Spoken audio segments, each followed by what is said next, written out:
না না, রাধা নাচবে। কোর্ট, সুপ্রিম কোর্ট খুলতে দিন।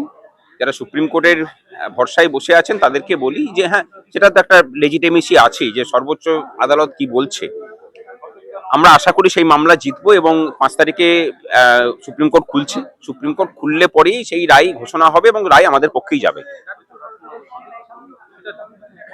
সরকারের সদিচ্ছা তো নেই, সেটা তো বুঝতেই পারছেন। না হলে পরে সুপ্রিম কোর্টের এই যে ডিএ মামলাতে ওরা কর্মচারীদের বিপক্ষে সুপ্রিম কোর্টের কোনো সিনিয়র লয়ার স্টার ক্যাটাগরির নেই যাদেরকে বাদ রেখেছিল।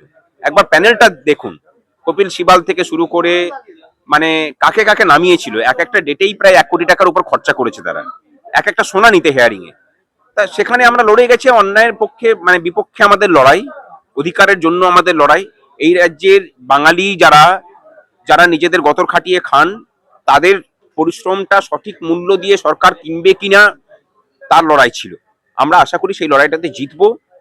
বাঙালি বাঙালির জাতির শ্রমের অধিকার, মানে ন্যায্য মূল্যের যে অধিকার, শ্রমের বিনিময়ে পাওয়ার অধিকার, সেই অধিকার সুপ্রিম কোর্ট প্রতিষ্ঠা পাবে।